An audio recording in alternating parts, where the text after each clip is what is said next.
الحمدللہ رب العالمین والعاقبۃ للمتقین والصلاة والسلام علی سید الانبیاء والمرسلین محمد وعلی آلہ واصحابہ اجمعین اما بعد فاعوذ باللہ من الشیطان الرجیم بسم اللہ الرحمن الرحیم هل اتاک حدیث ضیف ابراہیم المکرمین اذ دخلوا علیہ فقالوا سلاما قال سلام قوم منکرون فراغ الی اہلہ فجاء بعجل سمین فقربہ الیہم قال الا تأکلون فأوجس منہم خیفہ قالوا لا تخف وبشروه بغلام علیم فأقبلت امرأته في سرة فسكت وجهها وقالت عجوز عقيم قالوا كذلك قال ربك إنه هو الحكيم العليم قال فما خطبكم أيها المرسلون قالوا إنا أرسلنا إلى قوم مجرمين لنرسل عليهم حجارة من طين مصومة عند ربك للمسرفين فأخرجنا من كان فيها من المؤمنين فما وجدنا فيها غير بيت من المسلمين وتركنا فيها آية للذين يخافون العذاب الأليم صدق اللہ مولانا العظیم بلغنا رسولہ النبی الکریم الامین ونحن علی ذالک لمن الشاہدین والشاکرین والحمد للہ رب العالمین مولاي صل وسلم دائما ابدا علی حبیبک خیر الخلق كلهم فإن من جودك الدنيا وضرتها ومن علومك علم اللوح والقلم یا اکرم الخلق مالی من الوذ به سواک عند حلول الحادث العممی هو الحبیب الذی ترجى شفاعته لكل حول من الاحوال مقتحم محمد سید الکونین والثقلین والفریقین من عرب ومن عجم دامت دعته النصارى في نبيهم واحكم بما شئت مدحا فيه واحتكمي جاءت لدعوته الأشجار ساجدة تمشي إليه على ساق بلا قدم فمبلغ العلم فيه أنه بشر وأنه خير خلق الله كلهم يا ربي بالمصطفى بلغ مقاصدنا واغفر لنا ما مضى يا واسع الكرم فاغفر لناشدها واغفر لقارئها سألتك الخير يا ذا الجود والكرم معززین حاضرین و سامعین کرام، قرآن مجید فرقان حمید سے ہم نے 14 آیات کریمہ آج تلاوت کرنے کا شرف حاصل کیا ہے۔ آیت نمبر 31 سے آیت نمبر 24 سے لے کر آیت نمبر 37 تک ہم نے پڑھی ہیں۔ 26 سے 12 ختم ہو گیا اور 27ویں کی 7 آیات جو ہیں وہ شروع کی ہیں۔ سورۃ ذاریات سورۃ نمبر 51 جو ہے وہ چل رہی ہے، اس کی 14 آیات پڑھی ہیں۔ اس سورت میں شروع میں اللہ تعالیٰ جل شانہ نے منکرین کا ذکر فرمایا، جہاں وہ قسمیں یاد فرمائی نا ابتدا میں، والذاریات ذروا فالحاملات وقرا فالجاریات یسرا فالمقسمات امرا۔ اس میں یہاں جو ہے ان قسمیں یاد فرما کے اللہ تعالیٰ جل شانہ نے ان کا رد فرمایا آگے، منکرین قیامت کا، منکرین بعث و نشر کا، اور جنت و دوزخ کے منکرین کا اللہ تعالیٰ نے رد فرمایا ہے۔ اور اس کے بعد پھر متقین کا ذکر فرمایا، جو پچھلے درس میں تھا کہ متقی وہ لوگ جو رات کو عبادت کرتے ہیں، سحری کے وقت استغفار کرتے ہیں، اپنے مال میں جو ہے یتیم و مسکینوں کا، محروموں کا حق ادا کرتے ہیں، اور مہمان نوازی کرتے ہیں، استغفار کرتے ہیں، وہ سارے ان کے فضائل ذکر کیے۔ اور اس کے بعد یہاں سے پھر جو ہے منکرین کا رد اللہ تعالیٰ فرماتا ہے، لیکن اس کا انداز اس طرح ہے کہ جو پچھلے انبیاء علیہ السلام اور ان کی امتیں گزری ہیں ان کا ذکر کر کے، مثلاً کئی انبیاء علیہ السلام اور ان کی امتوں کا ذکر ہوگا تو سب سے پہلے اللہ تعالیٰ جل شانہ سیدنا ابراہیم علیہ السلام کا ذکر فرماتا ہے، مختصر تو پورا ذکر جو ہے ان کا تو پورے قرآن مجید میں اگر آپ پڑھیں تو سورہ بقرہ میں بھی ان کا ذکر ہے، سورہ آل عمران میں بھی ان کا ذکر ہے، اور آگے سورہ انبیاء میں بھی ان کا ذکر ہے، سورہ ہجر میں بھی ان کا ذکر ہے، سورہ صافات میں بھی ان کا ذکر ہے۔ سیدنا ابراہیم علیہ السلام کا ذکر بہت ساری صورتوں میں ہے، لیکن کہیں زیادہ، کہیں تھوڑا، کہیں مختصر، کہیں تفصیل کے ساتھ ان کا ذکر بہرحال بہت ساری صورتوں میں ہے۔ تو یہاں بھی اللہ تعالیٰ ان کا ذکر فرماتا ہے، اور جو ہے اس کے آگے اس کے بعد سیدنا لوط علیہ السلام کا، جو ان کے بھتیجے تھے حضرت ابراہیم علیہ السلام کے، ان کا اور ان کی قوم کا ذکر فرمائے گا اور ان کے عذاب کا ذکر فرمائے گا۔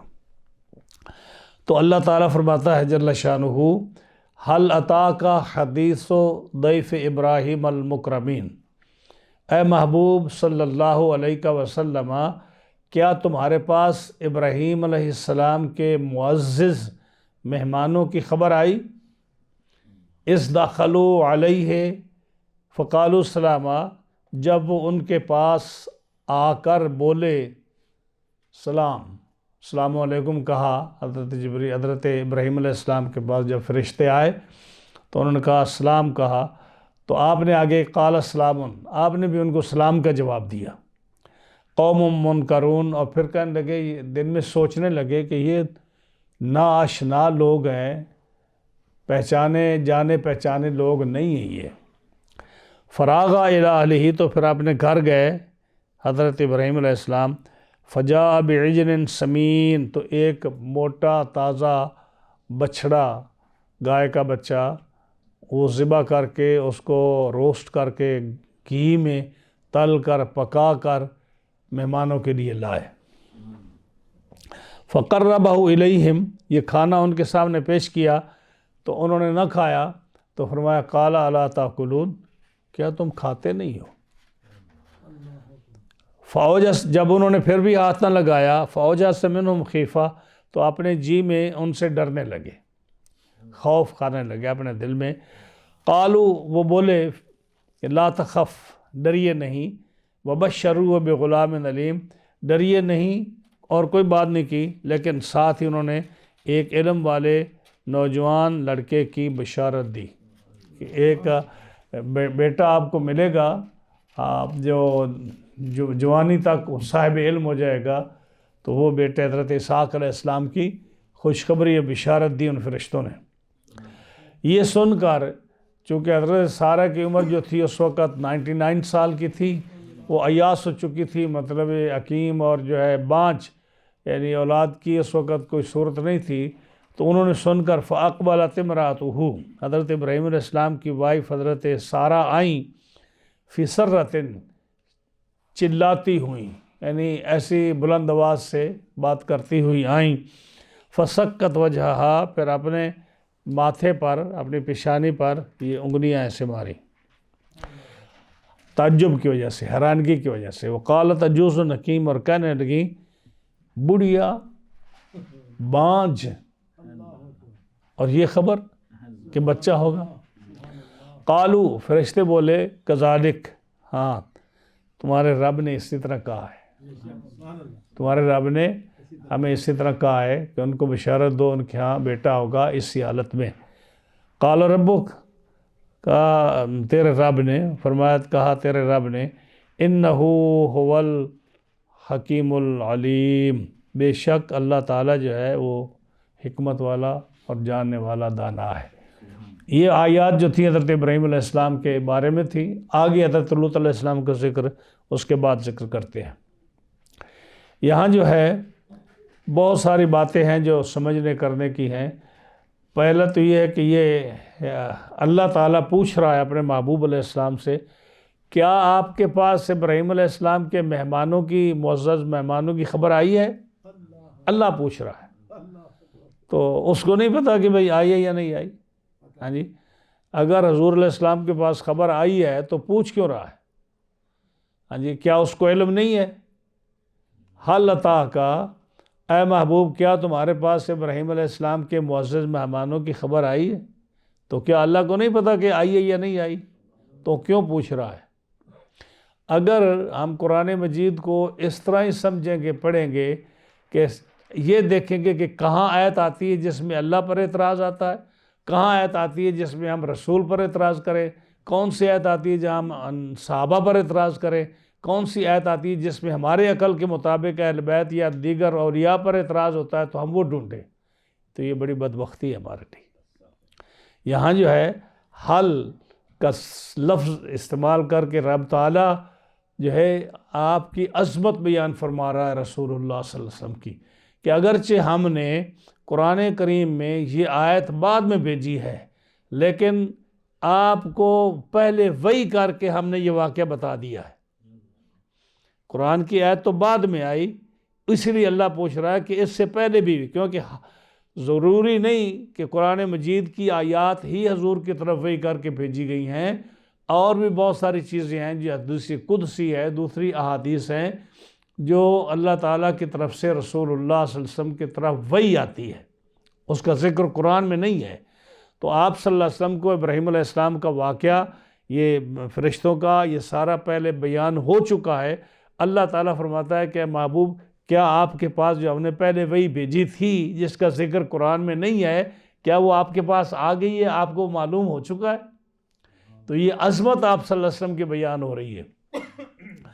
واقعہ اس طرح ہوا کہ سیدنا ابراہیم علیہ السلام جب یہ موصل سے، جس کو یہ بولتے ہیں اور کا علاقہ جو عراق میں ہے، جہاں آپ پیدا ہوئے بڑے ہوئے، نمرود سے آپ کا جو ہے مناظرہ ہوا، جب وہاں سے آپ سارے معجزات دکھانے کے بعد، آگ سے بچنے نکلنے کے بعد، حضرت سارہ کو جو آپ کی کزن تھی، ان سے وہ نکاح کرنے کے بعد حضرت لوط علیہ السلام آپ کے بھتیجے، ان کو ساتھ لینے کے ساتھ آپ سیریا گئے، سیریا میں رہے، پھر وہاں سے یہ فلسطین بھی اس وقت سیریا میں تھا، تو پھر وہاں فلسطین میں آئے، وہاں آپ نے پرماننٹ رہائش رکھ لی فلسطین میں۔ تو فلسطین میں جو آپ کا خیمہ تھا، اس وقت یہ بڑے پکے مکان وغیرہ تو نہیں ہوتے تھے، تو خیموں میں آپ رہتے تھے، اور آپ کے پاس بہت جائیداد تھی، آپ کی بھیڑیں تھیں، بکریاں تھیں، اونٹ تھے، اللہ تعالیٰ نے آپ کو بڑی فراوانی عطا فرمائی تھی۔ ایک دن آپ بیٹھے تھے اپنے خیمے میں کہ اچانک کچھ لوگ آئے، وہ جو ہے نا ان کی تعداد، بعض لوگوں نے، بعض مفسرین نے ان کی تعداد بتائی ہے کہ وہ 3 تھے۔ مثلا حضرت عبداللہ بن عباس اور حضرت عطا نے فرمایا کہ وہ 3 فرشتے تھے، جبرائیل، میکائیل اور اسرافیل۔ محمد بن کعب نے کہا کہ ان تینوں فرشتوں کے ساتھ 7 اور فرشتے بھی تھے۔ ضحاک نے کہا کہ ٹوٹل 9 فرشتے تھے۔ مقاتل نے کہا کہ ٹوٹل 12 فرشتے تھے۔ سدئی نے کہا، یہ سارے محدث ہیں جو بتا رہے ہیں کہ 11 فرشتے تھے ٹوٹل۔ وہ لڑکوں کے شکل میں تھے، اور خوبصورت لڑکے جن کے چہرے نورانی اور داڑھیاں بھی نہیں اتری تھیں، اس طرح کر کے خوبصورت شکلوں میں وہ لوگ آئے تھے حضرت ابراہیم علیہ السلام کے پاس۔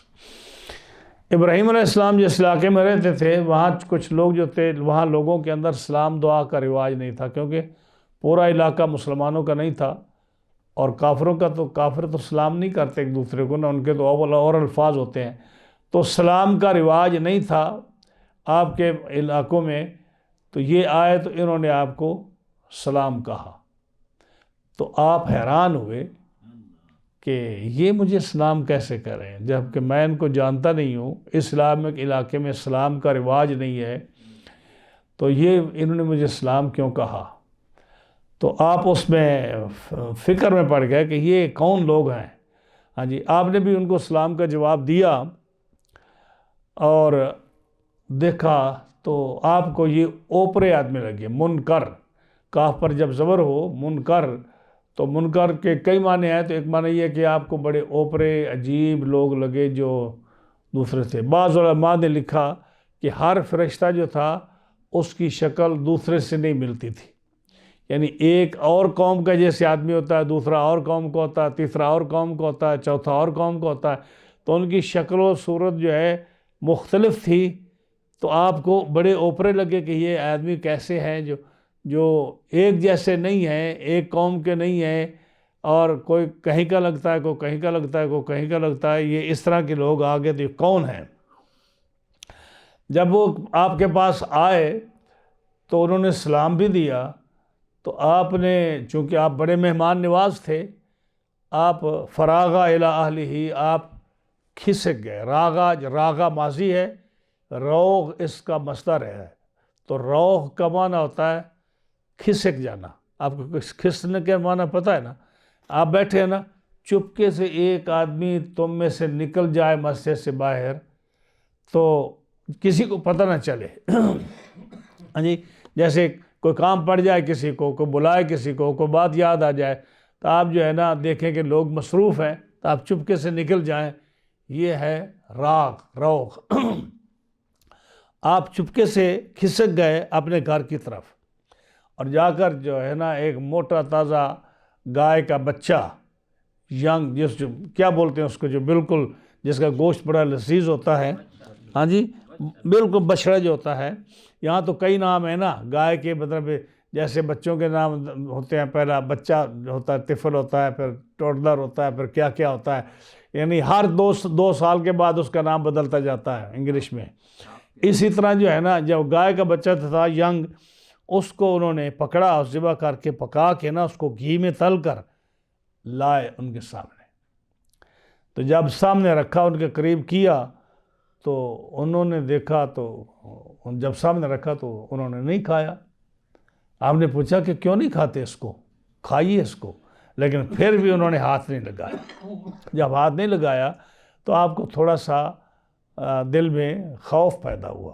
خوف اس لیے پیدا ہوا کہ اس دور میں یہ رواج تھا کہ دشمن کے گھر سے کھانا نہیں کھاتا تھا، ہاں جی، دشمن کے گھر سے کھانا نہیں کھاتا تھا، اور اگر وہ کھا لیتا کوئی کسی کے گھر سے تو پھر اس گھر کی عزت رکھنی پڑتی تھی۔ جیسے آپ کو شاید معلوم ہوگا کہ پرانے زمانے میں جو چور ہوتے تھے نا، وہ اپنے گاؤں میں چوری نہیں کرتے تھے۔ کیوں جی؟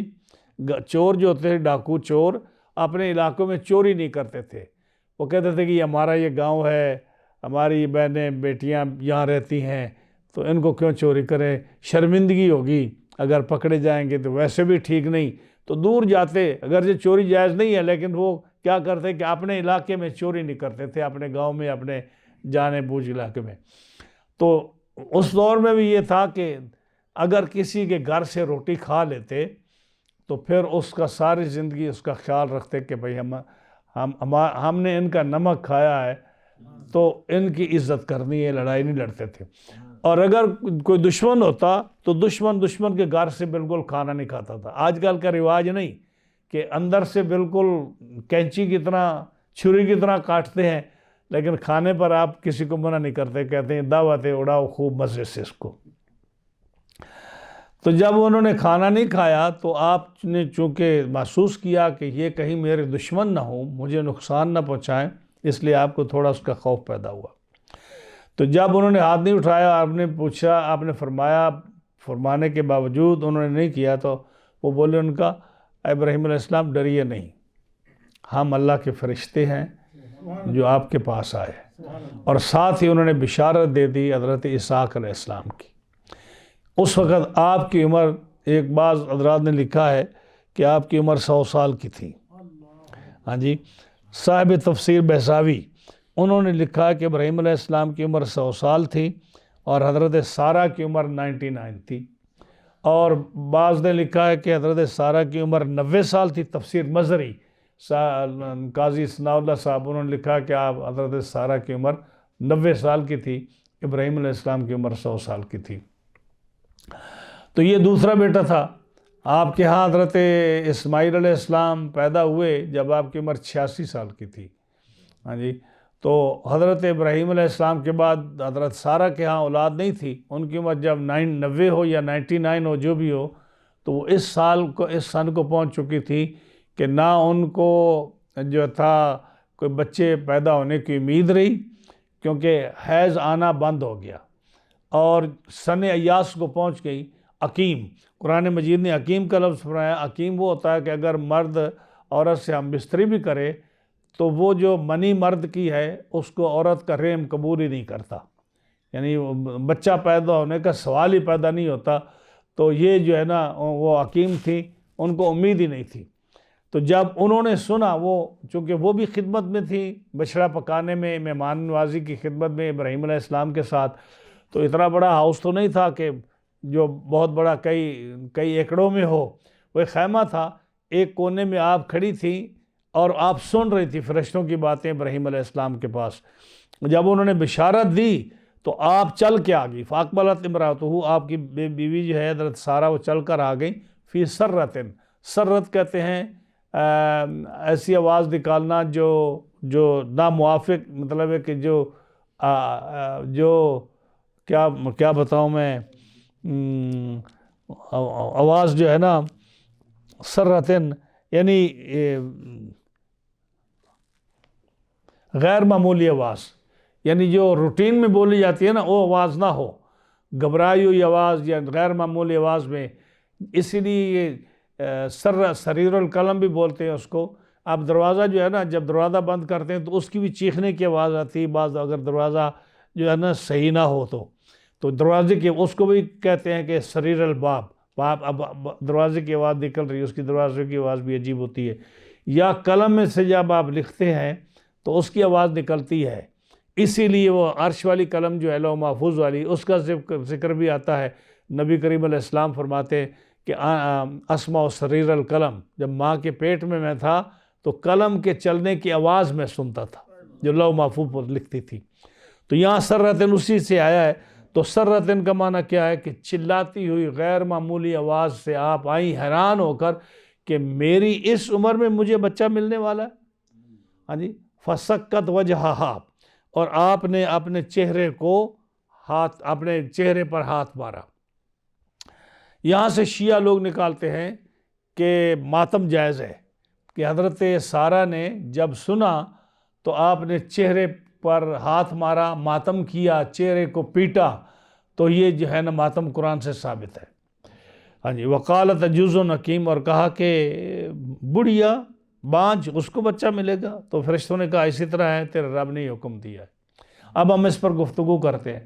یہاں ہم نے کتابیں پڑھی، دیوبندی حضرات انہوں نے لکھا کہ جی حال عطا کا حدیث و ضیف ابراہیم المکرمین، ہاں جی، جب حضرت ابراہیم علیہ السلام کے پاس فرشتے آئے تو آپ نے ان کو پہچانا نہیں۔ اگر پہچانتے تو اس کا مطلب یہ کہ ان کو علم تھا، تو فرشتوں کو نہیں پہچانا تو آپ کو علم غیب نہ ہوا۔ تم کہتے ہو کہ نبی کو علم غیب ہوتا ہے، یہ میں بتا رہا ہوں کہ جو وہ لکھتے ہیں، تفسیر لکھنی ہے تو کم از کم صحیح لکھو۔ تو ہم اس لیے جواب دے رہے ہیں کہ جب ہو سکتا ہے آپ کسی تفسیر میں پڑھیں یا کسی سے سنیں تو آپ کو جواب ہونا چاہیے۔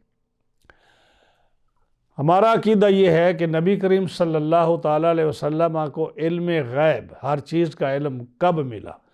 ہمارا یہ اہل سنت کا دعویٰ نہیں ہے، یاد رکھیے بات، کہ جب آپ پیدا ہوئے یا آپ جوانی میں تھے یا آپ نے اعلان نبوت کیا تو آپ کو علم غیب ہر چیز کا تھا۔ یہ ہمارا یہ دعویٰ نہیں ہے اہل سنت کا۔ اہل سنت والجماعت کا دعویٰ یہ ہے کہ رسول اللہ صلی اللہ علیہ وسلم جب دنیا سے تشریف لے گئے تو ہر چیز کا علم آپ کے پاس تھا۔ سمجھن میری بات، کہ جب آپ دنیا سے تشریف لے گئے تو ایچ اینڈ ایوری تھنگ کا علم رسول اللہ صلی اللہ علیہ وسلم کو تھا۔ یہ ہمارا ہے، ہمارے علماء نے، صاحب تفسیر ساوی نے یہ وضاحت کی اس بات کی، اب ساوی مالکی نے رحمۃ اللہ علیہ۔ تو اب اس سے پہلے اگر کوئی ایسا واقعہ آ جاتا ہے جس میں حضور صلی اللہ علیہ وسلم کے لا علمی کا ہے تو ہمارے دعوے کے وہ خلاف نہیں ہے۔ اور دوسری بات یہ کہ قرآن مجید فرقان حمید کی آیت ہے وَعَلَّمَكَ مَا لَمْ تَكُنْ تَعْلَمْ، سورہ نساء میں 5ویں پارے میں وَعَلَّمَكَ مَا لَمْ تَكُنْ تَعْلَمْ، اس کا معنی یہ ہے کہ اللہ تعالیٰ نے آپ کو وہ سب کچھ سکھا دیا جو آپ نہیں جانتے تھے۔ یہ آیت ہے قرآن مجید کی۔ اب بات میری ذرا غور سے سنیے کہ جب آپ یہ کہیں کہ رسول اللہ صلی اللہ علیہ وسلم کو اس چیز کا علم نہیں، تو اس کا جواب کیا ہے؟ اللہ نے آپ کو سکھا دیا۔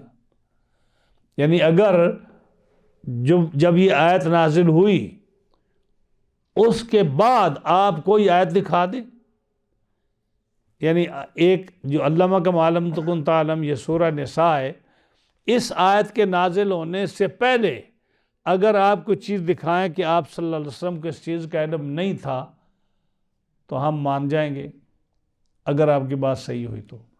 لیکن اگر آپ یہ کہیں کہ اس آیت کے بعد آپ نے کہا کہ مجھے اس چیز کا علم نہیں، یا کوئی حدیث دکھائیں یا کوئی آیت دکھائیں، تو وہ ہم نہیں مانیں گے۔ اس لیے کہ جب قرآن میں آ گیا کہ جس چیز کا علم نہیں تھا اللہ نے آپ کو سکھا دیا، تو اس صورت کے بعد آپ کوئی بھی حدیث نہیں دکھا سکتے، کوئی بھی آیت نہیں دکھا سکتے جس میں حضور کے علم کی نفی ہو، کیونکہ اللہ نے آپ کو سب کچھ سکھا دیا جو بھی آپ نہیں جانتے تھے۔ اور یہ آیت جو ہے یہ نازل ہوئی ہے، یہ سورۃ النساء نازل ہوئی ہے مدینہ منورہ میں آخری ایام میں۔ ہاں جی، تو پہلے کہ اگر کوئی ہے تو آپ دکھا دیں گے۔ تو ابراہیم علیہ السلام کے بارے میں بھی کہتے ہیں کہ ان کو فرشتوں کا علم ہوتا تو وہ کیوں ڈرتے، کیوں پریشان ہوتے؟ آپ کہتے ہو کہ ان کو علم غیب ہے، حالانکہ ان کو علم غیب نہیں ہے۔ یہ آیت یہ دلیل ہے اس بات کی۔ یہ 26ویں پارے کا آخری رکوع ہے۔ 7واں پارہ جو ہے وہ پہلے آتا ہے یا 26واں پہلے آتا ہے؟ 7واں پہلے آتا ہے۔ سورۃ انعام مکی ہے، وہ پہلے اتری ہے یا یہ زاریات پہلے اتری؟ یہ بھی مکی ہے۔ ہاں جی، اس میں سورہ انعام میں اللہ فرماتا ہے وَكَذَلِكَ نُرِي إِبْرَاهِيمَ مَلَكُوتَ السَّمَاوَاتِ وَالْأَرْضِ وَلِيَكُونَ مِنَ الْمُوقِنِينَ۔ حضرت ابراہیم علیہ السلام کا معراج، ابراہیم علیہ السلام کا معراج، اللہ نے فرمایا پتھر پر کھڑے ہو، اے میرے خلیل پتھر پر کھڑے ہو اور دیکھو۔ آپ پتھر پر کھڑے ہوئے تو آپ نے دیکھا، نظر اٹھائی تو 7 آسمان اور ان کے اندر جو کچھ تھا، اور 7 زمینیں اور جو کچھ ان کے اندر تھا، آپ نے اس کا ملاحظہ فرمایا۔ ملک نہیں، ایک ملک کتنا بڑا ہوتا ہے اس وقت، ایک ملک کتنا، اب تو چھوٹے چھوٹے ٹکڑوں کو ملک بنا دیا نا۔ اللہ فرماتا ہے کہ ملک انسانوں کا ہو، جنوں کا ہو، فرشتوں کا ہو، پرندوں کا ہو، کوئی بھی ملک ہو، ان ساری چیزوں کی سارے ممالک ہیں، آسمانوں کے ملک اور زمینوں کے ملک، یہ سارے ملکوت جمع ہے۔ وَكَذَلِكَ نُرِي، ہم نے دکھائے، ہم دکھاتے ہیں ابراہیم علیہ السلام کو آسمانوں کے ملک اور زمینوں کے ملک، تاکہ ان کو یقین آ جائے۔ اور ابراہیم علیہ السلام جو تھے وہ جیسے سورہ بقرہ میں آتا ہے کہ آپ نے کہا کہ یا اللہ یہ تو مردے کیسے زندہ کرتا ہے؟ اللہ نے فرمایا تیرا ایمان نہیں ہے؟ اولم تؤمن، ایمان نہیں ہے؟ کہا ایمان تو ہے، آنکھوں سے دیکھنا چاہتا ہوں تاکہ دل یقین ہو جائے، آنکھوں سے دیکھنے پر عین الیقین، حق الیقین ہو جائے۔ تو اللہ نے کیا کہا؟ وہ آپ کو پتہ، چار پرندوں کو ذبح کر کے 4 پہاڑوں پر رکھایا۔ آپ نے ان کا سر پکڑا اور پھر ان پرندوں کو بلایا تو وہ ان کی بوٹیاں، کیما، پر اڑتے ہوئے، کوئی ادھر سے آ رہا ہے، کوئی ادھر سے آ رہا ہے، وہ سارے آ کر مل کر پرندے زندہ ہو گئے۔ یہاں بھی موقنین کا لفظ ہے کہ ہم ابراہیم علیہ السلام کو یقین دلاتے ہیں کہ ہم نے دکھائے سارے ملک، 7 آسمانوں کے، 7 زمینوں کے۔ تو کیا اس میں یہ جبریل و میکائیل اور اسرافیل نہیں آئے تھے؟ آپ نے ان کو نہیں دیکھا؟ بس یہ دیکھا کہ چونکہ لفظ آیا ہے کہ انہوں نے، فرشتوں نے کہا ڈر نہیں، خوف نہ کھا، تو اس کا مطلب یہ کہ آپ نے پہچانا نہیں، آپ ڈر گئے۔ تو اگر آپ کو علم ہوتا تو آپ کیوں ڈرتے؟ اب یہ نہیں پتا پورا واقعہ جو ہے، اللہ کے بندوں پہلے پڑھو کہ آپ ڈرے کیوں ہیں۔ جب قرآن فرماتا ہے کہ جب فرشتے داخل ہوئے انہوں نے کیا کہا؟ سلام۔ جب آپ کو کسی نے سلام کہا تو پھر آپ ڈر جائیں گے کہ یہ سلام مجھے دے رہا ہے، تو پتہ نہیں چلے گا کہ یہ کوئی اللہ کا بندہ ہے، اللہ کو ماننے والا ہے، تو آپ کیسے ڈرتے اس سے؟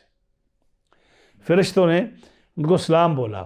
اب یہاں جو ہے نا یہ ایک لفظ ہے قاری صاحب، فلما اذ داخلوا علیہ فقالوا سلامن، سلامن کہا دو زبروں کے ساتھ، اور آگے آپ نے جواب دیا قال سلامن دو پیشوں کے ساتھ۔ ہاں جی، یعنی فرشتوں نے کہا، یہ سلامن یہ مفعول مطلق ہے جس کا جو جملہ فعلیہ بنتا ہے، یعنی کیا معنی ہے کہ نسلم علیک سلامن، اے سیدنا ابراہیم علیہ السلام ہم آپ کو سلام کہتے ہیں۔ نسلم علیک، اصل میں نسلم علیک معذوف ہے یہاں، اور سلامن جو ہے نا دو زبروں کے ساتھ یہ مفعول مطلق ہے، تو یہ جملہ فعلیہ ہے۔ جملہ فعلیہ جو ہوتا ہے نا وہ دوام اور استمرار اور ہمیشگی پر دلالت نہیں کرتا، یعنی آپ نے فرشتے آئے انہوں نے کہا نسلم علیک سلامن، ہم آپ کو سلام پیش کرتے ہیں۔ اب سیدنا ابراہیم علیہ السلام نے آگے سے جواب دیا، اور جواب قرآن مجید کیا کہتا ہے کہ وَإِذَا حُيِّيتُم بِتَحِيَّةٍ فَحَيُّوا بِهَا أَحْسَنَ مِنْهَا أَوْ رُدُّوهَا أَوْ كَمَا قَالَ اللہ تعالیٰ۔ اللہ نے فرمایا کہ جب تمہیں کوئی بندہ سلام دے نا تو تم اس کے سلام کا جواب اس سے بہتر دو، اس سے بہتر دو۔ یعنی اگر کوئی آدمی آپ کو کہے السلام علیکم تو تم آگے سے کہو وعلیکم السلام ورحمۃ اللہ، اور اگر وہ کہے السلام علیکم ورحمۃ اللہ تو آپ کیا کہو وعلیکم السلام ورحمۃ اللہ وبرکاتہ۔ اس لیے بعض علماء نے لکھا ہے کہ شروع میں کوئی آدمی اس طرح سلام نہ دے کہ دوسرے کے لیے جگہ ہی نہ چھوڑے، کہ السلام علیکم ورحمۃ اللہ وبرکاتہ، اور کچھ لوگ تو آگے سے بھی اور بھی لمبا لے جاتے ہیں مغفرتہ وبرکتہ وجنت حلالہ وجہنم حرامہ، اپنی طرف سے ملاتے رہتے ہیں۔ سلام کا طریقہ کیا ہے کہ جو دینے والا ہے وہ اتنا سلام دے کہ دوسرے کے لیے گنجائش رکھے۔ جیسے فرشتوں نے کہا نسلم علیک سلامن، جملہ فعلیہ ذکر کیا۔ اب آپ نے اس قرآن، اگرچہ قرآن تو اس وقت نازل نہیں ہوا تھا، لیکن حضور صلی اللہ علیہ وسلم کی امت جو ہے نا، یہ ملت آپ کی، یہ ملت ابراہیمی ہے۔ اگر آپ غور کریں تو اکثر احکام جو ہیں امت مصطفیٰ علیہ السلام کے، وہ ابراہیم علیہ السلام کی امت کے ہیں۔ اس لیے آپ نے لفظ سنا ہوگا کہ ہم ملت ابراہیمی رکھتے ہیں، کبھی سنا ہے آپ نے؟ ہم ملت ابراہیمی رکھتے ہیں، یہ ہم ابراہیم علیہ السلام کے بہت سارے جو کام ہیں یا حکم احکام ہیں وہ حضور صلی اللہ علیہ وسلم نے اپنائے ہیں، اس لیے ملت ابراہیم وہ ہے نا، بندہ پروردگارم امت احمد نبی، دوست دارم چار یار تابع اولاد علی، مذہب حنفیہ دارم ملت حضرت خلیل۔ ہاں جی، مذہب حنفیہ، یہ شعر جو ہے نا یہ اہل سنت کی ترجمانی کرتا ہے۔ ہاں جی، کیسے شروع کیا تھا میں نے؟ بندہ پروردگارم، میں اللہ کا بندہ ہوں، اللہ کو مانتا ہوں، بندہ پروردگارم امت احمد نبی، اور میں حضور صلی اللہ علیہ وسلم کا امتی ہوں۔ ہاں جی، دوست دارم چار یار، چار یاروں کو دوست رکھتا ہوں، خلفائے راشدین کو، ہاں جی، تابع اولاد علی، اور اہل بیت اطہار سے محبت رکھتا ہوں۔ ہاں جی، تابع اولاد علی، مذہب حنفیہ دارم، امام اعظم کا فالوور ہوں، مذہب حنفیہ دارم ملت حضرت خلیل، ہم حضرت ابراہیم علیہ السلام کی ملت پر عمل کرتے۔ قربانی کرتے ہو نا، قربانی کس کی سنت ہے؟ نہ صرف ان کی، بلکہ حضور نے فرمایا یہ میری سنت اور میرے داد ابراہیم علیہ السلام کی سنت ہے، دونوں سنتے ہیں۔ یعنی حضور نے ابراہیم علیہ السلام کی سنت کو اپنایا اور ہم حضور اور ابراہیم علیہ السلام کی سنت کو اپناتے ہیں۔ ناخن کیوں کاٹتے ہو؟ کس نے شروع میں کاٹے؟ ابراہیم علیہ السلام نے۔ ختنہ کیوں کرتے ہو؟ ابراہیم علیہ السلام نے کیا۔ ہاں جی، یہ داڑھی کیوں رکھتے ہو؟ یہ انبیاء علیہ السلام نے رکھی۔ مونچھیں کیوں چھوٹی کراتے ہو؟ یہ ابراہیم علیہ السلام کی سنت ہے۔ مسواک کیوں کرتے ہو؟ یہ ابراہیم علیہ السلام کی سنت ہے۔ بغلوں کے بال کیوں اتارتے ہو؟ منہ زیر ناف کیوں اتارتے ہو؟ یہ سیدنا ابراہیم علیہ السلام کی سنت ہے۔ تو 30 سنتیں ایسی ہیں جو ہم ابراہیم علیہ السلام کی شریعت کی ہمارے اندر موجود ہیں۔ تو اس لیے مذہب حنفیہ دارم ملت حضرت خلیل، خاک پائے غوث اعظم زیر سایہ ہر ولی۔ کتنا خوبصورت شعر ہے، خاک پائے غوث اعظم زیر سایہ ہر ولی۔ سرکار غوث پاک کے قدموں کی خاک کو بوسہ دیتے ہیں اور ہر ولی کے زیر سایہ رہتے ہیں، ان کی محبت کرتے ہیں۔ تو حضرت ابراہیم علیہ السلام جو ہے انہوں نے آگے سے کیا جواب دیا کہ ان کو پتا تھا کہ سلام کا جواب اچھے طریقے سے دینا، تو آپ نے سلامن کہا، فرشتوں نے سلامن کہا۔ یہ اہل علم حضرات جب میرے یہ سنیں گے درس تو ان کو سمجھ آئے گی کہ میں کیا کہہ رہا ہوں۔ نسلم علیک سلامن، یہاں جو ہے یہ جملہ فعلیہ ہے، اور آپ نے جملہ اسمیہ سے جواب دیا، سلامن، سلام علیکم، یعنی جملہ اسمیہ وہ ہوتا ہے جس میں دوام اور استمرار ہوتا ہے، یعنی ہمیشہ ہمیشہ، فعلیہ میں وہ بات نہیں ہوتی۔ آپ نے سلام دیا کہ ہمیشہ ہمیشہ تمہارے اوپر سلام ہو، سلامتی ہو تمہاری، ہاں جی، تو آپ نے اس کے ساتھ جواب دیا۔ اب جب اتنا خوبصورت جواب دیا تو آپ کو کیسے پتہ ہے کہ وہ نہ جانتے ہوں آپ فرشتوں کو؟ آپ تو حیران اس لیے ہوئے کہ سلام فرشتوں کی زبان نہیں ہے، یعنی ان کے فرشتوں میں سلام علیکم کا رواج نہیں تھا، یا فلسطین میں جو کفار رہتے تھے وہ سلام کا رواج ان میں نہیں تھا۔ یہ کون لوگ آ گئے جو مجھے اس طرح کا سلام دے رہے ہیں؟ پھر ان کی شکلیں ایک دوسرے سے نہیں ملتی ہیں، منکرون، یہ اوپرے لوگ ہیں، تو یہ کون لوگ ہیں؟ لیکن چونکہ آپ مہمان نواز تھے، آپ کھسک گئے ان کی مہمان نوازی کے لیے۔ یا صاحب تفسیر ابن کثیر اس نے لکھا ہے کہ آپ کیوں گئے؟ آپ نے مہمان نوازوں کا خیال رکھا، اور فرماتے ہیں کہ مہمان نوازوں کے لیے 3 باتیں حضرت ابراہیم علیہ نبینا علیہ السلام نے آپ نے چنی۔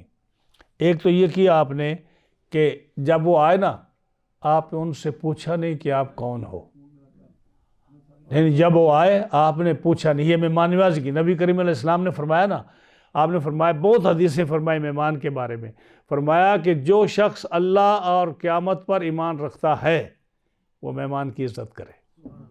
جو شخص اللہ اور قیامت پر ایمان رکھتا ہے وہ مہمان کی خواہش کو پورا کرے، وہ مہمان کی عزت کرے، اس کی رسپیکٹ کرے، اس کو کھانا کھلائے، اس کو تکلیف نہ دے، اس کا خیال رکھے۔ یہ بڑی حدیثیں آتی ہیں اس طرح۔ تو آپ نے کیا کہ ان کو نہیں پوچھا کہ آپ کھائیں گے یا کہاں سے آ رہے ہیں، فراغا، یعنی آپ کھسک گئے۔ کھسک کے کیا مطلب ہے کہ اگر آپ ان کو پوچھتے کہ میں آپ کے لیے کھانا لینے جا رہا ہوں یا میں آپ کے کھانے کا بندوبست کرتا ہوں، تو وہ کیا کہیں گے؟ نہیں جی رہنے دیجئے، آپ نہ جائیے۔ یہ ہمارے لیے درس ہے کہ اگر مہمان آئے تو آپ اس سے پوچھے نہیں، بیشک اس نے کھایا ہوا ہے، آپ اس سے پوچھے نہیں، آپ اس کے کھانے کا بندوبست کر کے پکا کر اس کے سامنے رکھ دیں، جیسے آپ نے کیا۔ فراغ ہے، کھسک گئے کھانا بنانے کے لیے، اور گئے بھی، اور بہترین خوبصورت بچڑا لے کر آ گئے بنا ہوا۔ تو آپ نے کیا کام کیا؟ صاحب تفسیر ابن کثیر وہ لکھتے ہیں کہ آپ نے پہلا کام یہ کیا کہ انہوں نے آداب لکھے ہیں وہاں مہمان کے کھانے پلانے کے۔ مہمان آئے تو ابراہیم علیہ السلام نے کیا کیا؟ آپ نے پوچھا بھی نہیں، ان کو معلوم کرائے بغیر آپ کھسک گئے گھر جا کر کھانے کا انتظام کرنے لگ گئے۔ ایک بات یہ، اور پھر جو ہے ایسا نہیں کیا۔ دوسرا صاحب تفسیر ابن کثیر دوسری بات کیا؟ آپ نے یہ نہیں کہا کہ ادھر جو ہے کھانے کا ٹیبل لگایا اور ان کو کہا کہ آپ ادھر آئیے، کھانا ادھر پڑا ہے، ادھر آ کے لیجئے۔ آپ نے ان کی اتنی رسپیکٹ کی کہ کھانا اٹھا کر ان کے پاس لائے جہاں وہ بیٹھے تھے، تاکہ مہمانوں کو ادھر نہ جانا پڑے، آپ مہمانوں کے پاس لے گئے۔ یہ صاحب تفسیر ابن کثیر لکھ رہے ہیں۔ دوسرا ادب یہ ہے، اور تیسرا ادب یہ ہے کہ جب آپ ان کے پاس آئے تو ان کو یہ نہیں کہا کہ آپ بھوکے تھے، آپ سفر کر کے آئے تھے، ہمیں معلوم نہیں تھا آپ نے کھایا ہوا یا نہیں کھایا، یہ نہیں پوچھا۔ ہم نے کہا بے شک آپ کو اگر طلب نہیں ہے پھر بھی ہماری دل جوئی کے لیے ہمیں عزت دیجیے اور ہمارے گھر کا کھانا کھائیے۔ یہ کتنی خوبصورت بات ہے جو صاحب تفسیر ابن کثیر نے لکھی ہے، اور ہم میں سے کوئی بھی ایسی بات نہیں کرتا۔ ہم میں سے کوئی بھی ایسی بات، حالانکہ لفظ جو احادیث میں آتا ہے مہمان کے لیے، ایک جار کا لفظ بھی آتا ہے۔ جار کا معنی پڑوسی کے لیے بھی آتا ہے کہ پڑوسی کا خیال رکھو، قیامت کے دن پوچھا جائے گا تم سے، چاہے کوئی بھی ہو۔ اور دوسرا جار کا معنی جو ہے نا مہمان بھی ہے، کہ مہمان کے ساتھ، اس کے ساتھ، یہ دونوں معنی جار کے آتے ہیں۔ تو حضرت ابراہیم علیہ نبینا علیہ السلام نے جب ان کو کھانا پیش کیا تو انہوں نے نہیں کھایا۔ جب نہیں کھایا اور ایک حدیث پاک میں آتا ہے، ایک اور بات بتاؤں، یہ جو لوگ اعتراض کرتے ہیں نا، ان کو عقل آنی چاہیے، تفسیریں پڑھنی چاہیے، ان کو مطالعہ کرنا چاہیے۔ جیسے ابراہیم علیہ السلام کا واقعہ میں آپ کو لے چلتا ہوں قربانی کی طرف۔ قربانی کیسے فرض ہوئی، یعنی آپ نے قربانی کیوں کرتے ہیں؟ آپ واقعہ ہمیشہ سنتے علماء سے کہ سیدنا ابراہیم علیہ السلام کو 8ویں کو خواب آیا۔ کیا خواب آیا؟ قم فقرب القربان لرب العالمین، اے ابراہیم علیہ السلام اٹھئے، اپنے رب کے حضور قربانی پیش کیجئے۔ آپ اٹھے، آپ نے کیا کیا؟ 100 دمبا ذبح کیا۔ ہاں جی، کیا کہا؟ قم فقرب القربان لرب العالمین، یہ اللہ نے فرمایا خواب میں، اے ابراہیم علیہ السلام اٹھئے، اپنے رب کے حضور قربانی کیجئے۔ آپ اٹھے اور آپ نے کیا کیا؟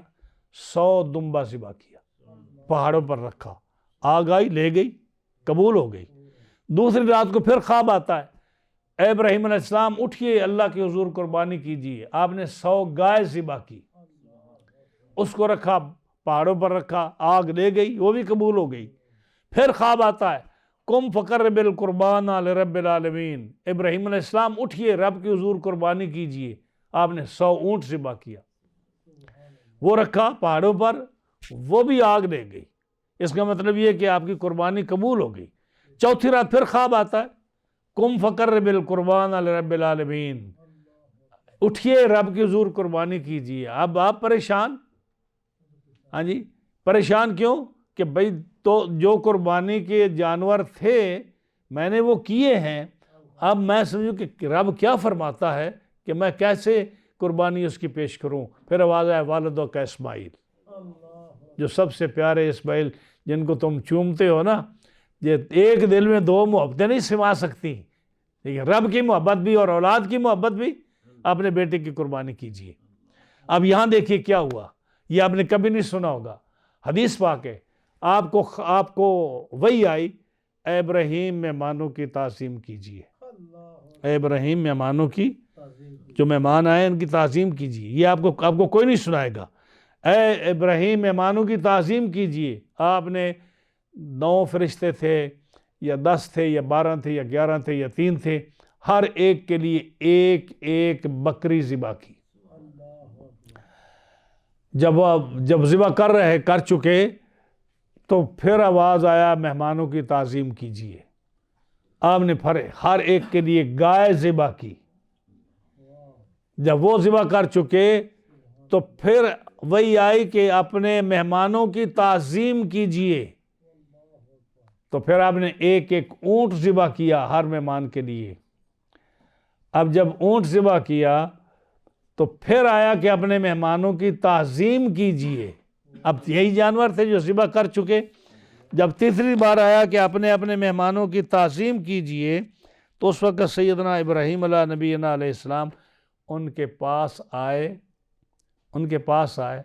اور ان کو عزت کے ساتھ بٹھایا اور ان سے پوچھا۔ تو جب ان کے ساتھ عزت کے ساتھ بٹھایا ان کو، تو اس وقت خود کھڑے ہو گئے ان کی خدمت میں۔ جب خدمت میں کھڑے ہوئے، ان کے جیسے کسی مہمان کی رسپیکٹ کی جاتی ہے، تو اللہ کی طرف سے وہی آئی کہ ابراہیم اب آپ نے اپنے مہمانوں کی تعظیم کی ہے۔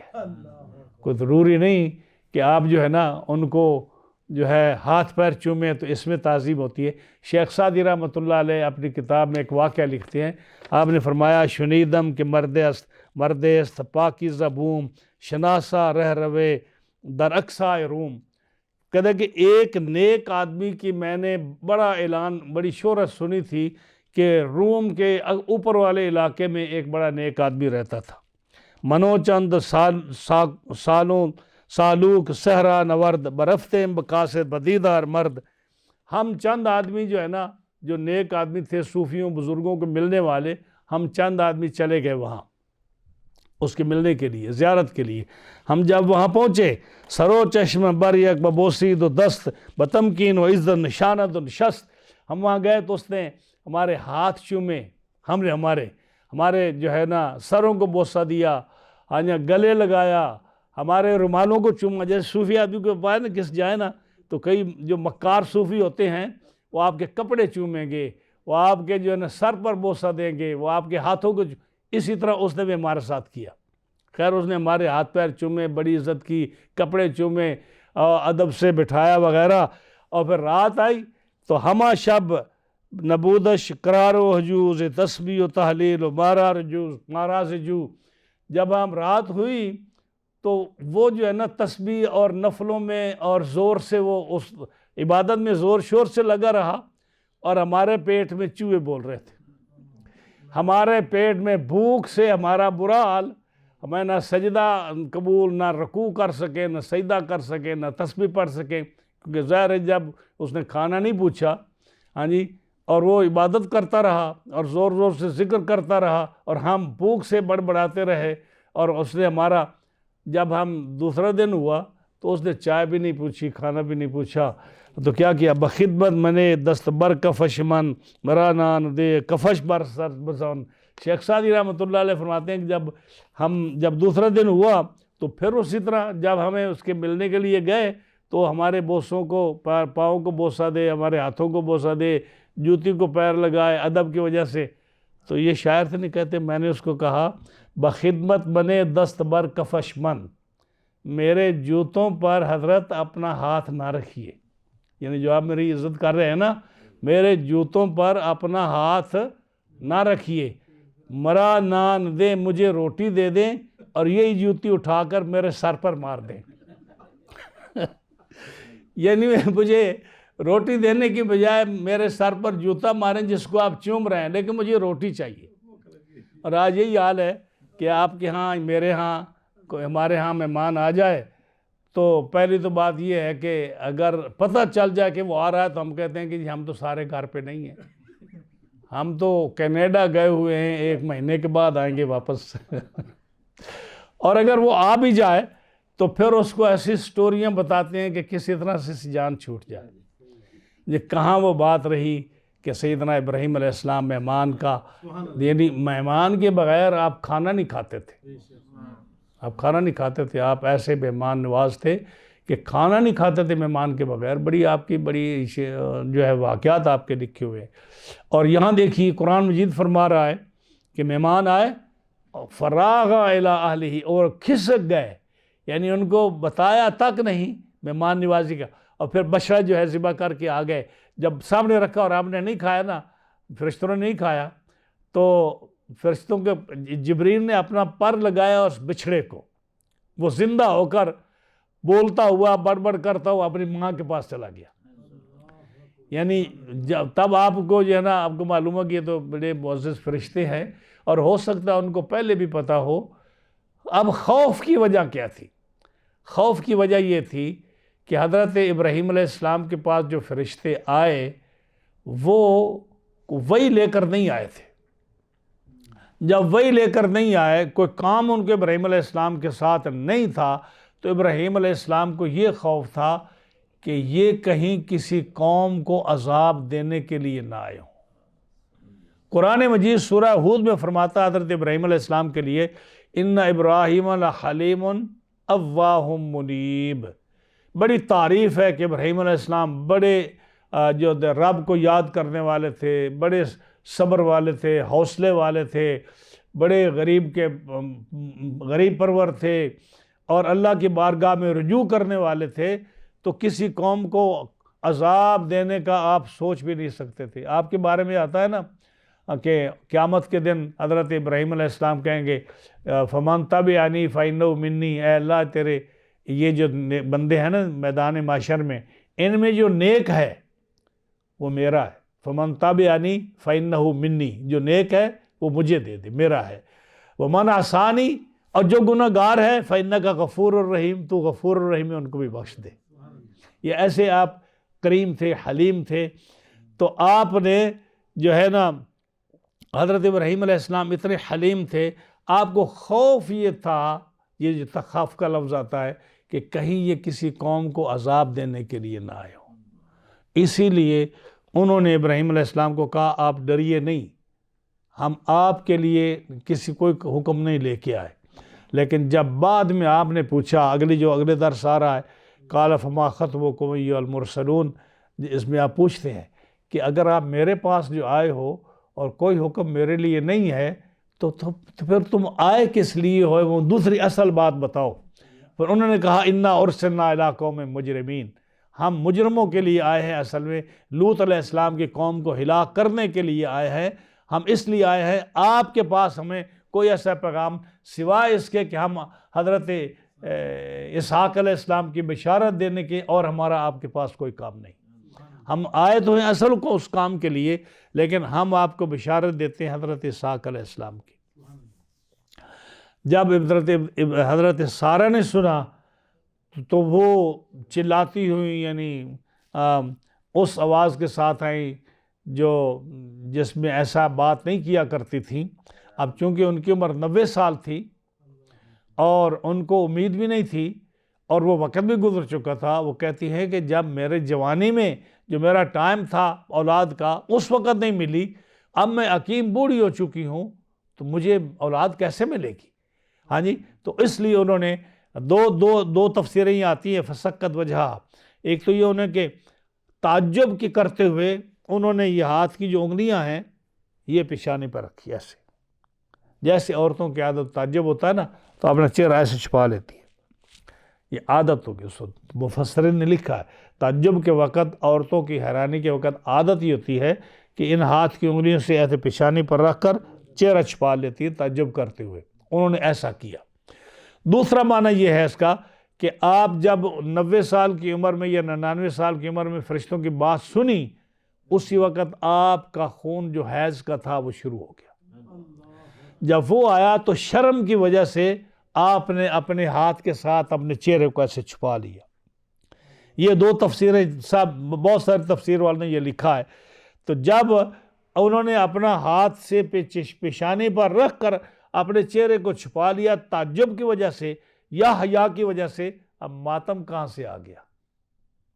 ماتم میں تو چہرہ پیٹتے ہیں نا، سینہ پیٹتے ہیں، چہرہ پیٹتے ہیں، تو یہ کہاں سے مجھے بتائیے کہ یہ قرآن میں تعریف نہیں ہے کہ ایسے نکالنا کہ جی ماتم جائز ہے۔ جی حضرت سارہ کو انہوں نے جب بیٹی کی خبر تو ماتم خوشی میں کیا جاتا ہے یا غمی میں کیا جاتا ہے؟ ماتم تو غمی میں کرتے ہیں، یہاں خوشی کا مقام ہے کہ آپ کو 99 سال کی عمر میں بچے کی بشارت ملی اور کہتے ہیں کہ انہوں نے ماتم شروع کر دیا۔ حالانکہ ماتم کہاں؟ ہاتھ کی ان انگلیوں کے ساتھ پیشانی کے ساتھ ہاتھ رکھ کر ایسے چہرے کو چھپایا تعجب کی وجہ سے، یا حیض کا خون جاری ہونے کی وجہ سے، شرم کی وجہ سے کہ 99 سال کی عمر میں میرے ساتھ یہ حالت ہو رہی ہے، حیا کی وجہ سے آپ نے چہرے کو چھپا لیا۔ یہ تفسیر ہے اس کی، اور کہا کہ میں حکیم ہوں، نہ میں بانجھ ہوں، اس وقت مجھے کیسے ہوگا؟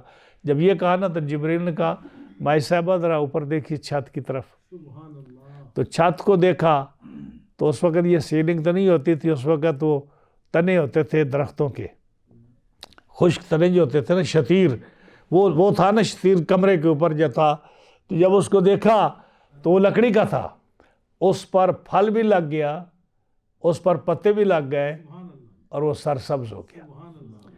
تو جب یہ دیکھا حضرت سارہ نے کہ تنا جو ہے وہ شتیر وہ سرسبز ہو گیا ہے، اس پر پھل لگ گئے ہیں اور اس پر جو ہے پھول لگ گئے ہیں، تو کہا کہ اگر یہ خشک تنا جو ہے یہ سرسبز ہو جاتا ہے تو میری بھی 99 سال کی عمر میں رب مجھے بھی عطا فرمائے گا۔ فرمایا قالوا کذالک قال ربک، اسی طرح تمہارا رب جو ہے نا تمہیں دے گا، انہ هو الحکیم العلیم، وہ حکمت والا اور جاننے والا ہے۔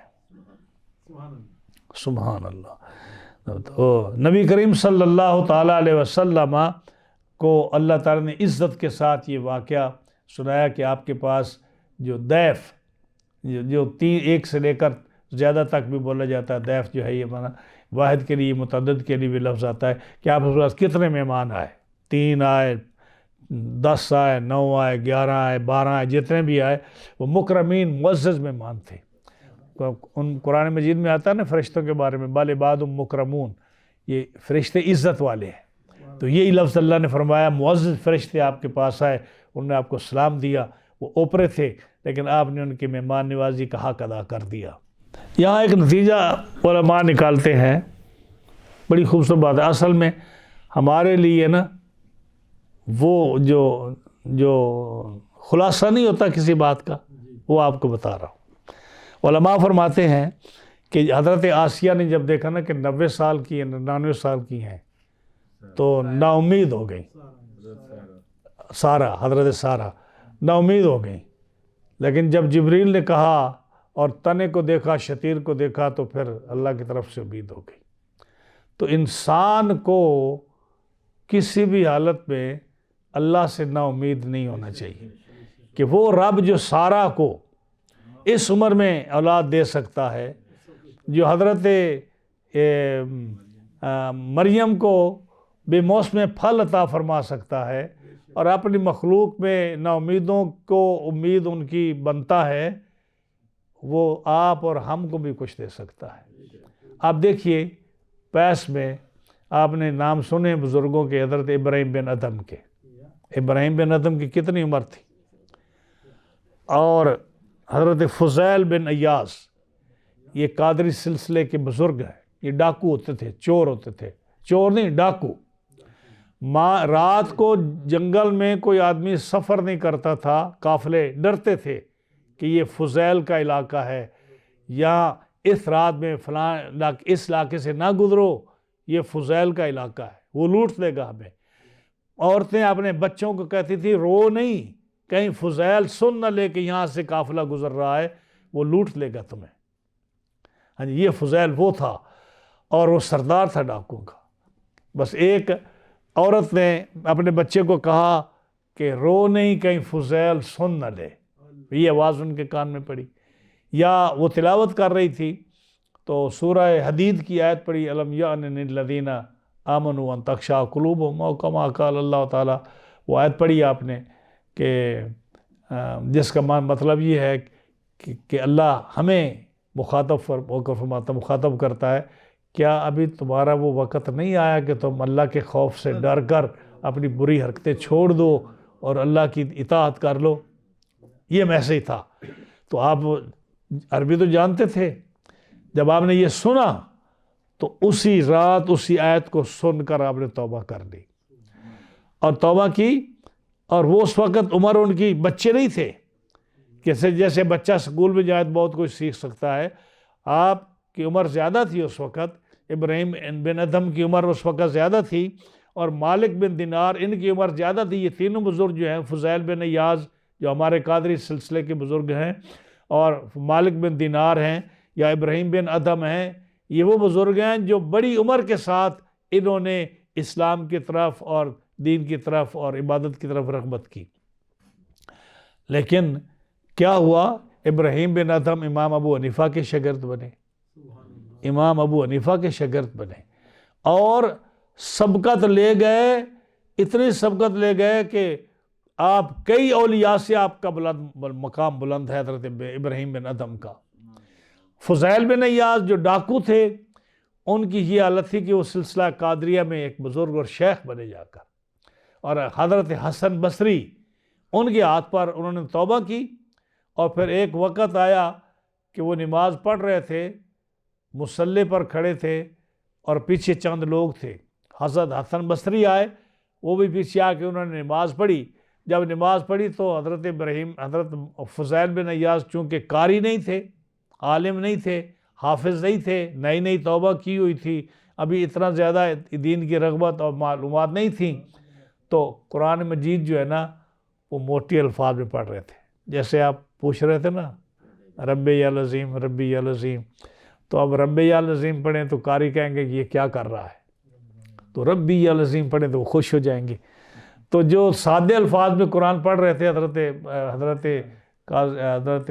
فضیل بن ایاز، تو امام حسن بصری، بڑا مقام ہے ان کا، حضرت حسن بصری جو ہے حضرت علی کے خلیفہ ہیں، انہوں نے جب یہ قرأت سنی تو نماز پڑھ کے تو چلے گئے، اور دوبارہ نماز دہرائی انہوں نے کہ ان کی قرأت صحیح نہیں، زیادہ اچھی، تو پتہ نہیں میری نماز ہوئی ہے یا نہیں ہوئی۔ جب نماز دوبارہ شروع کی تو آواز آیا، حسن بصری قرآن تو اچھا پڑھ لو گے لیکن دل فضیل کا کہاں سے لاؤ گے؟ یعنی یہ مقام حاصل کیا جب کوئی آدمی سچی توبہ کرتا ہے، اللہ کے حضور آتا ہے، تو اس کی عمر اگر زیادہ بھی ہو جائے اور وہ حق کو تلاش کرنے کے لیے نکلے، اگر اس کی طلب جو ہے یہ صادق ہے تو اس کو وہ مقام مل جاتا ہے۔ وہ آپ اتنا مقام، یہ ڈاکو تھے، اور ظاہر ہے کہ جو لوگوں کے مال لوٹتا ہو اپنے مال کا تو بڑا خیال رکھتا ہو.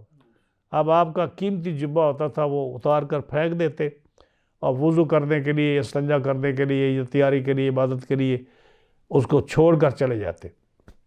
ایک دفعہ جبہ پھینکا اور چلے گئے کسی وضو وغیرہ کرنے کے لیے یا کسی کام کے لیے، نماز پڑھنے کے لیے، تو اب وہ پڑا ہے اور کوئی بھی اٹھا سکتا اس کو. حضرت حسن بصری آئے اور انہوں نے کہا یہ جبہ تو فضیل کا لگتا ہے، بڑا عجیب آدمی ہے، ایسے ہی چھوڑ کر چلا گیا، کوئی اٹھا کے چلا جاتا قیمتی جبہ تو کیا بنتا. تو وہ کھڑے ہو گئے پہرا دینے کے لیے کہ کوئی اٹھا کر نہ لے جائے. اب واپس آئے تو چونکہ ان کے وہ شاگرد بھی تھے تو غصے ہونے لگے کہ حسن بصری نے کہا کہ تمہیں پتہ نہیں کہ تو اتنا قیمتی جبہ کس کے بھروسے پر چھوڑ کر چلا گیا ہے، اگر کوئی اٹھا کر لے جاتا. کہا میں نے اس کے بھروسے پر یہ پھینکا ہے جس نے آپ کو حفاظت کے لیے بھیجا ہے کہ اس کی حفاظت کریں. تو اشارہ ان ساری باتوں سے جو خلاصہ یہ نکلتا ہے کہ انسان جو ہے نا جب عبادت کرے اللہ کی، یا اللہ پر جو ایمان لاتا ہے اور اس کی عبادت کرتا ہے، اس کی کتاب کو پڑھتا ہے، اس کے احکام کو مانتا ہے، تو جلدی نہ کرے کہ میں آج ہی مجھے سب کچھ مل جائے. یقین صادق رکھے، انشاءاللہ العزیز اس کو جتنا اس کا یقین پختہ ہوگا اس کے مطابق رب تعالیٰ اس کو عطا فرمائے گا. اگر ان بزرگوں کو عطا فرما دیتا ہے تو یہ بھی حضور کی امتی تھے، آپ بھی حضور کی امتی ہیں. ہاں جی، اپنی طلب صادق ہو، گڑبڑ نہ ہو، ایثار ہو، مسلمان بھائی کا درد ہو، ان کا احساس ہو مسلمانوں کا، اور کسی کے ساتھ زیادتی نہ ہو، یقیناً اللہ تعالیٰ آپ کو بھی یہ مقام عطا فرمائے گا. اب جب فرشتے آئے آپ کے پاس تو آپ کو ڈر یہ لگا کہ پتہ نہیں یہ کیوں آئے ہیں، پتہ نہیں یہ کیوں آئے ہیں. تو آپ نے ان سے پوچھا قال فما خطبکم ایھا المرسلون، اے فرشتو تم کس کام سے آئے ہو. شک تو آپ کو پڑا کہ ان میں جو 3 فرشتے تھے نا، جبرائیل، میکائیل، اسرافیل، وہ تو تھے، لیکن باقی فرشتے عذاب والے آپ کو معلوم ہوتے تھے. تو اس لیے آپ ڈرے کہ یہ، اسی لیے سورہ ہود میں اگر آپ پڑھیں یا باقی قرآن مجید کی آیات میں جہاں ان کا ذکر آتا ہے، آپ نے بڑی بحث کی ان کے ساتھ اللہ کی بارگاہ میں. آپ ڈروئے کہ اللہ ان کو عذاب نہ دے، کیونکہ نبی اپنی امت کے لیے بڑا فکر مند ہوتا ہے، اس کو اولاد سے پیاری امت ہوتی ہے، ان کا بڑا فکر کرتا ہے. تو آپ نے اللہ کی بارگاہ میں یہ عرض کیا کہ یا اللہ اس کو عذاب نہ دے اس قوم کو. تو چونکہ وہ بڑے مجرم تھے، یہ قوم لوط کا عمل جو ہے برائی والا، یہ آپ کی امت سے پہلے کسی امت میں یہ نہیں تھا. یہ بانی ہے اس غلط کام کے، اور یہ شیطان کا اتنا بڑا حملہ ہے لوگوں پر اور ان کو برائی سکھانے پر کہ شیطان جتنا اس سے زیادہ خوش ہوتا ہے اور کسی کام سے اتنا خوش نہیں ہوتا. اس لیے ان کو سب سے زیادہ سخت ترین عذاب دیا گیا ہے، اور ان کے لیے سزا بھی شریعت میں جو ہے سزا آتی ہے کہ چور کا ہاتھ کاٹ دو، شریعت کی سزا ہے. ڈاکو کا جو ہے ہاتھ پاؤں کاٹ دو الٹا سے، یعنی پہلی دفعہ ڈاکہ مارے یا بغاوت کرے تو دایاں ہاتھ، دوسری دفعہ کرے تو بایاں پاؤں، تیسری دفعہ کہے تو بایاں ہاتھ، چوتھی دفعہ کرے تو جو دایاں پیر یہ کاٹ دو. ان کے سزائیں ہیں، سب سے زیادہ سزائیں ہیں. لیکن اس قوم کے لیے جو ہے نا سزا وہ کون سی ہے؟ سخت سے سخت عذاب ہے کہ سب سے اونچی بلڈنگ پر ان کو لے جاؤ جو شہر کی سب سے اونچی بلڈنگ ہے، اور اس سے اس کو دھکا دو تاکہ وہ نیچے گر کر تباہ و برباد ہو جائے. یہ بہت بڑا عذاب ہے. تو جب آپ نے پوچھا تم کس لیے آئے ہو، قالوا انا ارسلنا الی قوم مجرمین، کہنے لگے کہ ہم ایک مجرم قوم کی طرف عذاب کے لیے بھیجے گئے ہیں. لنرسل علیہم حجارۃ من طین، تاکہ ہم ان پر گارے کے بنائے ہوئے پتھر چھوڑیں. ہاں جی، جو ان پر پتھر آئے وہ کیا تھے؟ یعنی بالکل بڑے پتھر نہیں تھے، چھوٹے پتھر تھے جو بظاہر مٹی کے لگتے تھے، لیکن وہ تھے جیسے وہ اینٹیں ہوتی ہیں نا، آپ اینٹیں مٹی سے بناتے ہیں، ان کو پھر اس میں کیا کہتے ہیں بھٹے میں پکاتے ہیں، تو جو اینٹ صحیح پک جائے اس کو آپ عمارت میں لگاتے ہیں، اور جو کالی ہو جائے کیا اس کو بولتے ہو؟ ہاں جی، سنگر، کنگر۔ تو جو ایسی اینٹ ہے وہ کس سے بنی ہوئی ہے؟ مٹی سے بنی ہوئی ہے نا، لیکن ہے کتنی سخت؟ پتھر سے بھی زیادہ سخت ہے۔ یہ وہ ہے لِنُرْسِلَ عَلَيْهِمْ حِجَارَةً مِّن طِينٍ، تاکہ ہم گارے کے بنائے ہوئے پتھر چھوڑے۔ ان پر ان کنگروں کا عذاب آیا تھا، اور وہ کیا؟ مُصَوَّمَةً عِندَ رَبِّكَ لِلْمُسْرِفِينَ، جو حد سے تجاوز کرنے والے وہ ظالم تھے نا، قوم لوط کے لوگ، ان کے اوپر ان کے نشان لگے ہوئے تھے، نشان لگے ہوئے تھے۔ اور نشان کیا تھے؟ یعنی اس پر یہ نشان تھے کہ وہ پتھر تھے جن پر سیاہ اور سفید دھاری تھی۔ ایک یہ تفسیر ہے، پتھر جو تھا کہ سفید اور سیاہ دھاری تھی، یعنی لکیر لگی ہوئی تھی۔ دوسرا قول، سیاہ اور سرخ دھاری تھی ان پتھروں پر۔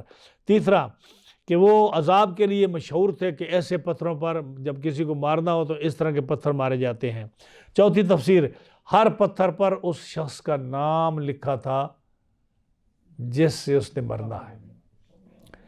ہاں جی، اب جس پتھر پر نام ہو اور وہ آسمان سے گرے اس طرح کا پتھر، اور اسی کو لگے جس کا نام اس پتھر پر لکھا ہوا ہے، تو کیسے انسان بچ سکتا ہے؟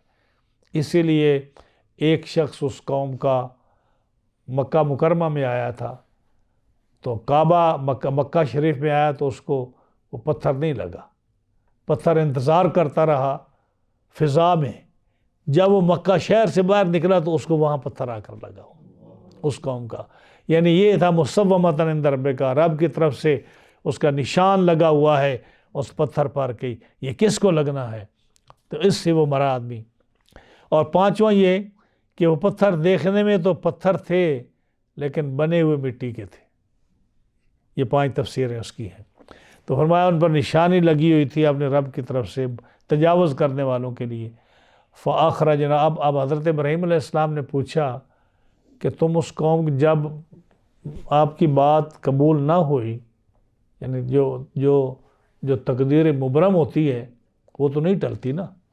ہاں جی، اب یہ تو نہیں ہو سکتا کہ کوئی آدمی اللہ کا ولی دعا کرے یا نبی دعا کرے کہ لوگ مرے نہیں۔ یہ مرنا جو ہے یہ تو تقدیر مبرم ہے، کوئی لمبی عمر ہو سکتی ہے لیکن فار ایور ہمیشہ تو کوئی رہ نہیں سکتا نا، تقدیر مبرم موت کا آنا ہے۔ تو اب جو ہے ان کا اگر مرنا ہی ہے یا اللہ، تو وہ لوگ جو اس میں مومن ہیں ان کا کیا بنے گا؟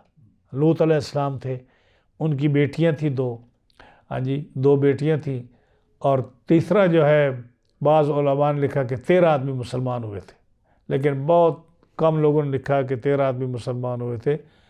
کوئی بھی مسلمان نہیں ہوا تھا سوائے حضرت لوط علیہ السلام کی 2 بیٹیوں کے، صرف 2 بیٹیاں مسلمان تھیں۔ اور یہ دیکھیں کہ اب ایک اور بات افسوسناک آپ کو بتاؤں کہ ان کی بائبل میں یہ لکھا ہے کہ حضرت لوط علیہ السلام ان کو ان بیٹیوں نے جب غار میں لے گئیں، عذاب سے قوم مر گئی، تو بیٹیاں 2 ساتھ تھیں حضرت لوط علیہ السلام کے، اور ان کی ماں بھی مر گئی کیونکہ ماں مسلمان نہیں تھی۔ تو بیٹیوں نے کہا کہ ہماری نسل ختم ہو جائے گی، آدمی تو رہا کوئی نہیں، یہ بائبل میں لکھا ہے۔ تو انہوں نے لوط علیہ السلام کو شراب پلائی، پہلے ایک بیٹی نے ہم بستری کی ان سے، پھر دوسری نے کی جس سے اولاد ہوئی۔ اندازہ لگائیے کہ یہ بائبل ہے، کیا اس کو کہہ سکتے ہو کہ یہ اللہ کا کلام ہے؟ ہاں جی، حضرت نوح علیہ السلام کے بارے میں بھی اسی طرح کہ شراب کے ساتھ انہوں نے اس کو ملوث کیا۔ لوط علیہ السلام کا شراب پی کر اپنی بیٹیوں کے ساتھ انہوں نے اس طرح کہا۔ ہاں جی، اور ان کی حضرت لوط علیہ السلام کی ایک بیٹی جس کا نام زغر تھا، اس کے نام پر وہ چشمہ ہے جو آپ کبھی سنیں، دجال کی حدیث جو ہے کہ دجال کب نکلے گا، تو اس نے 2 نشانیاں بتائیں دی حضرت تمیم داری کو رضی اللہ تعالیٰ عنہ کو، کہ اس نے دجال نے پوچھا تھا عربوں سے کہ مجھے بتاؤ کہ بیسان کا جو باغ ہے وہ کھجوریں دے رہا یا نہیں دے رہا. وہ بیسان کا باغ بھی فلسطین میں ہے. پھر انہوں نے پوچھا کہ جھیل جو تبریہ ہے یہ بھی خشک ہوئی ہے یا نہیں ہوئی. تو تبریہ ایک چھوٹا دریا سمندر سمجھنے حصہ اس کا. تو انہوں نے کہا کہ نہیں ابھی خشک نہیں ہوئی، اس میں پانی ہے. تو کہا وہ جلدی خشک ہو جائے گی، جب وہ خشک ہوگی کہ میں نکلوں گا. ایک یہ کہ جب بیسان کی کھجوریں پھل دینا بند کر جائیں گی اس وقت میں نکلوں گا. تبریہ کی جھیل یہ بھی فلسطین میں ہے، اب اسرائیل کا قبضہ ہے اس کے اوپر. تبریہ کی جھیل جو ہے وہ خشک ہو جائے گی تب میں نکلوں گا. اس کا آدھا پانی ختم ہو چکا ہے، دوسرا بھی تیزی سے ختم ہوتا جا رہا ہے. یہ نیوز ہے. تیسرا اس نے پوچھا کہ زغر کا چشمہ وہ بند ہوا یا نہیں ہوا. یہ زغر جو ہے حضرت لوط علیہ السلام کی چھوٹی صاحبزادی کے جہاں مزار ہے وہاں وہ چشمہ ہے، اس لیے اس کو زغر بولتے ہیں. آپ کی بیٹی کے نام پر وہ چشمہ ہے. جب وہ بند ہو جائے گا تو اس کے دجال کے نکلنے کا وقت ہوگا. یہ آپ کو بتا رہا ہوں کہ جب کبھی آپ پڑھیں کہیں تو آپ کو پتہ ہو. تو یہ جو ہے اس کی نشانیاں ہیں. ابھی وہ چشمہ بھی جاری ہے اور جھیل تبریہ اس میں بھی پانی ہے. اور آخر جو یاجوج ماجوج کی قوم آئے گی وہ جب اس تبریہ جھیل پر پہنچے گی وہ پانی سارا پی جائے گی. اور اس وقت جو ہوگا تو وہ جو ہے نا دوسرا لشکر آئے گا تو کہے گا یہاں تو کچھ تھا ہی نہیں پہلے. تو دجال کے نکلنے کا وہ وقت ہوگا. تو فرمایا جب آپ کو فکر لگا کہ وہاں لوط علیہ السلام ہیں، ان کی بیٹیاں ہیں، مسلمان ہیں، تو ان کا کیا بنے گا. فکر لگا کہ ان کا کیا بنے گا. تو اللہ نے فرمایا ان فرشتوں کو کہا کہ کہو ان کو فَأَخْرَجْنَا مَنْ كَانَ فِيهَا مِنَ الْمُؤْمِنِينَ. تو ہم نے اس شہر میں جو ایمان والے تھے وہ نکال لیے. یعنی ایمان والوں کو ہم عذاب نہیں دیں گے. تو اس لیے حضرت لوط علیہ السلام کو حکم ہوا کہ آپ بھی اور اپنی بیٹیوں کو بھی لے کر آپ چلے جائیں اور پیچھے مڑ کر نہ دیکھیں. پیچھے مڑ کر دیکھیں گے تو پتھر کا عذاب آنے کا خطرہ ہے. اللہ کا حکم ہے کہ تم پیچھے مڑ کر نہ دیکھو، لیکن آپ کی بیوی جو ہے وہ بھی آپ کے ساتھ جائے گی، وہ پیچھے مڑ کر ضرور دیکھے گی. جب دیکھے گی کہ اس کو پتھر لگے گا کیونکہ وہ بھی قوم کے ساتھ تھی. تو فرمایا فَأَخْرَجْنَا مَنْ كَانَ فِيهَا مِنَ الْمُؤْمِنِينَ. تو ہم نے اس شہر میں جو ایمان والے تھے وہ نکال لیے. فَمَا وَجَدْنَا فِيهَا. اور ہم نے وہاں فَمَا وَجَدْنَا فِيهَا غَيْرَ بَيْتٍ مِنَ الْمُسْلِمِينَ. ہم نے اس میں ایک گھر بھی مسلمان کا نہیں پایا. یعنی جب ان کو نکال لیا تو ایک ہی گھر تھا مسلمانوں کا جس کو ہم نے نکال لیا. اب ساری جو باقی شہر ہے صدوم شہر اور 5 بستیاں جو ہیں وہ سب کے سب کافر ہیں اور مجرم ہیں، ان کو ہم عذاب دیں گے. تو 2 روایتیں آتی ہیں. ایک روایت آتی ہے کہ ان پر پتھروں کا عذاب آیا. دوسری روایت آتی ہے آپ نے سنا ہوگا کہ جبریل اپنے پر شہر کو لے گئے اوپر. جب آسمان کے قریب لے گئے تو فرشتوں نے مرغوں کی آوازیں سنی، کتوں کی آوازیں فرشتوں نے سنی. اتنا قریب لے گئے، وہاں سے ایسے پلٹ دیا. جب پلٹا تو وہ اتنا نیچے گرا کہ آج بھی آپ ان لوگوں سے پوچھ لیں جو جغرافیہ یا جن کو معلومات ہیں کہ سب سے زیادہ جو تہ سمندر کے نیچے یعنی جو ہے جگہ وہ بحر مردار ہے. اس قوم کا وہ جو بحر مردار اس کا نام ہے، ہاں جی، وہ سب سے نچلی جگہ ہے سطح سمندر سے، اتنی نیچے چلی گئی ہے. اور اس کے اندر جو تھی اللہ نے فرمایا وَتَرَكْنَا فِيهَا آیَةً لِلَّذِينَ يَخَافُونَ الْعَذَابَ الْأَلِيمَ. اور ہم نے ان کے لیے نشانی رکھی ہے جو ان لوگوں کے لیے جو دردناک عذاب سے ڈرتے ہیں. اللہ نے نشانی کیا رکھی؟ ایک نشانی تو علماء نے یہ فرمایا کہ جب وہ جبریل نے اس کو نیچے پھینکا اور اوپر سے پتھروں کی بارش ہوئی تو بدبودار وہ سمندر اور دریا بدبودار بن گیا. اتنی بدبو وہاں سے نکلتی تھی اس وقت کہ جو برداشت سے باہر تھی. ایک یہ نشانی ہے، تو پتہ چلتا تھا کہ اللہ کا عذاب یہاں آیا ہے. دوسرا اس کا یہ تھا کہ وہ پتھر جن کے اوپر نام لکھے تھے وہ پتھر وہاں پڑے تھے کہ یہ ہر ایک کا نام لکھا ہوا ہے. یہ بھی نشانی ہے، دیکھنے والے دیکھتے تھے کہ یہ پتھروں پر نام لکھا ہوا ہے، یہ ان لوگوں کو لگے ہیں۔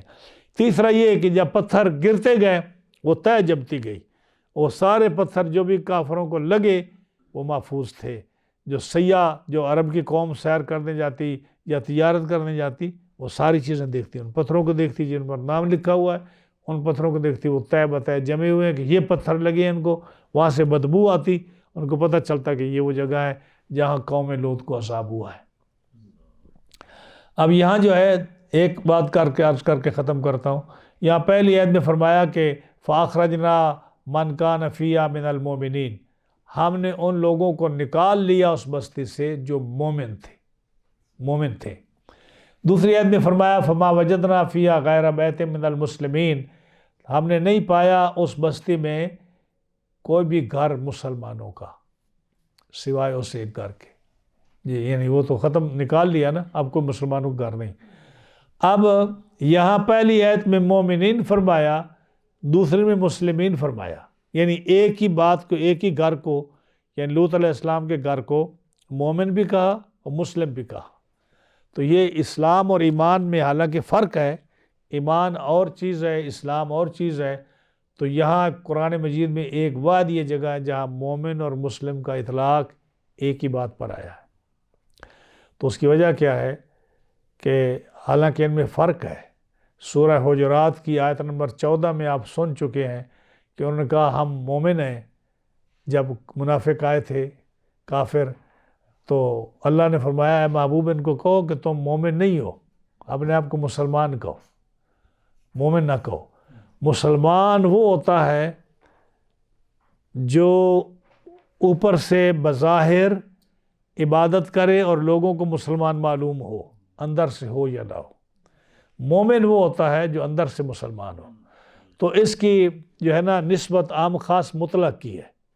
عام خاص مطلق یہ منطقی قاعدہ ہے کہ عام خاص مطلق کا مطلب یہ ہوتا ہے کہ ایک اس کا فرد جو ہے وہ جامع ہو اور دوسرے میں فرق ہو، کہ جو آدمی مومن ہے وہ مومن بھی ہے اور مسلم بھی ہے۔ جو آدمی مومن ہے وہ مومن بھی ہے کہ اس کا ایمان دل میں ہے اور پریکٹس بھی کرتا ہے، بظاہر بھی مسلمان لگتا ہے، وہ سچا مسلمان ہے۔ یہ جو ہے نا جامع ہے دونوں کو کہ جو مومن ہے وہ مومن بھی ہوگا اور مسلم بھی ہوگا، لیکن جو مسلم ہوگا وہ ضروری نہیں کہ مومن بھی ہو، جو مسلم ہوگا وہ ضروری نہیں کہ مومن بھی ہو۔ تو یہ نسبت عام خاص مطلق کی ہے۔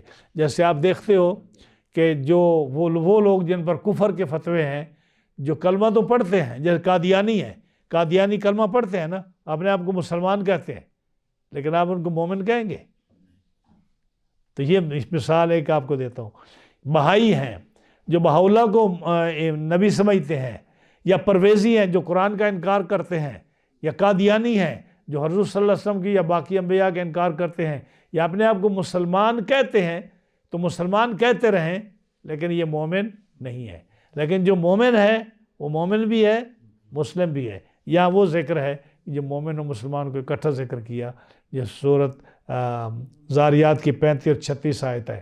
اور جو اعراف کی سورت حجرات کی آیت نمبر 14 ہے، وہاں ذکر کیا کہ مومن اور ہوتا ہے، مسلمان اور ہوتا ہے۔